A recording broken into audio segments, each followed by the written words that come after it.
உங்களுடைய அன்பு தான் என்னை வந்து புஷ் பண்ணிட்டே இருக்குது. நீங்கள் கொடுக்குற அன்பும் ஆதரவும் இல்லை. சரி, நம்ம சில டைம் வந்து நம்ம மேலே சில வன்மம் வரதான் செய்யும். ஆனால் அதுக்காக வந்து நம்ம வந்து வெறும் வன்மத்துக்கு பதில் சொல்கிற இடத்துல நம்ம நின்றுட்டோன்னு வச்சிங்களா, நம்ம காலி ஆகிடும். அதுதானே வன்மம் வந்து விரும்புது. ஆனால் அப்படி இல்லாமல் அதை விட அதிகமாக அன்பு பொழிகிற நீங்கள் இருக்கிறப்போ நம்ம ஏன் வந்து கவலைப்படணும், நம்ம ஏன் வந்து இன்னொரு பாதையை நோக்கி போகணும் அப்படின்னு இருக்குதுல்ல. ரொம்ப ரொம்ப சந்தோஷம்.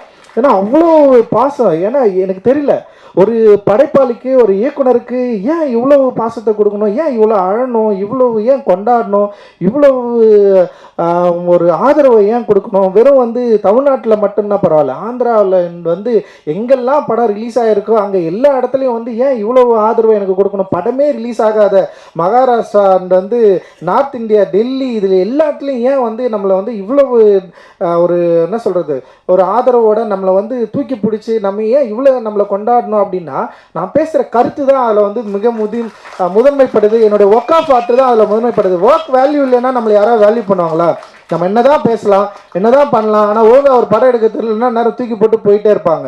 அப்போ நம்முடைய ஒர்க் ஆஃப் ஆர்ட், நம்முடைய கருத்து, நம்முடைய சிந்தனை, நம்ம இந்த மக்களுக்கு கொடுக்க விரும்புகிற அந்த அன்பை சரியாக புரிந்து கொண்ட பல லட்சம் பலாயிரம் கணக்கான மக்கள் நம்ம இருக்கிறப்போ நமக்கு எந்த கவலையும் இல்லை. அப்படின்றது தான் இந்த தங்கலானுடைய வெற்றி வந்து எனக்கு வந்து கொடுத்துருக்கு. ஒரு மிகப்பெரிய உற்சாகத்தை வந்து எனக்கு வந்து கொடுத்துருக்கு அப்படின்னு நான் நினைக்கிறேன். இந்த வேலையில் என்னோட ஒர்க் பண்ண எல்லாருக்கும் நான் நன்றி தெரிவிச்சுக்கிறேன். குறிப்பாக என்னோட திரைக்கதையில் வந்து எனக்கு கூட ஒர்க் பண்ண வந்து தமிழ் பிரபா பேசுகிறப்ப ரொம்ப சூப்பராக சென்சிட்டிவாக சில விஷயங்களை வந்து அட்டன் பண்ணார்.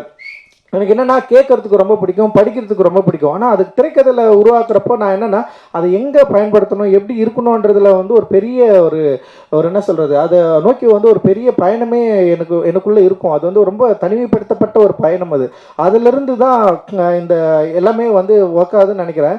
அந்த வேலையை இப்போ என் கூட சேர்ந்து வேலை செஞ்ச தமிழ் பிரபா என்னை சரியாக புரிஞ்சுக்கிட்டாரு அப்படின்னு நான் நினைக்கிறேன். அந்த அழகிப்பிரனுடைய அந்த டயலாக்டும் அந்த நாங்கள் எழுதினதை வந்து அப்படியே ஒரு வார்த்தையை வந்து வேற லெவலில் மாற்றி கொடுத்தாரு. அது வந்து அவருடைய அந்த டயலாக் டெலிவரி தான் இந்த படத்தை இன்னும் உயிர்ப்பாக மாற்றிச்சு அப்படின்னு நான் நினைக்கிறேன். அது வந்து பயங்கர ஒரு அவுட்ஸ்டாண்டிங்கான ஒர்க்காக இது வந்து என்னென்னா, இன்னும் இது வந்து ஒரு ஆய்வாளருக்கு பல காலங்கள் கடந்து இது வந்து ஒரு பெரிய ஒரு பொக்கிஷமாக மாறுற அளவுக்கு வந்து இந்த படத்தில் இருக்கிற வேலைப்பாடுகள் இருக்கிறத நான் என்னால் பார்க்க முடியுது. அண்டு என் கூட ஒர்க் பண்ண அண்டு ஆர்ட் டைரக்டர் எஸ்எஸ் மூர்த்தியோட ஒர்க்கு, அவரை பயங்கரம் நம்மளை செம்ம சூப்பராக ஒர்க் பண்ணி கொடுத்தாரு.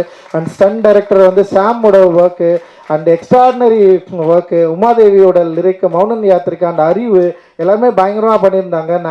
அண்ட் வந்து செல்வா வந்து என் கூடவே எப்பவுமே வந்து பயணிக்கிறவன். என்னுடைய தேவை என்னன்றதை மீறி வந்து அவனுக்கு வந்து கமர்ஷியலான ஒரு ரசிகர்களை எப்படி வந்து திருப்திப்படுத்தணும், அவர்களுக்கு வந்து இது சரியாக கொண்டு போய் சேர்க்கணும் அப்படின்றது தான் அவனுடைய மிகப்பெரிய ஃபைட்டாக இருக்கும். அது தொடர்ந்து என்கிட்ட வந்து அவன் அதை பேசிகிட்டே இருப்பான். ஸோ செல்வாவுக்கு நான் மிகப்பெரிய நன்றியை தெரிவிச்சுக்கிறேன்.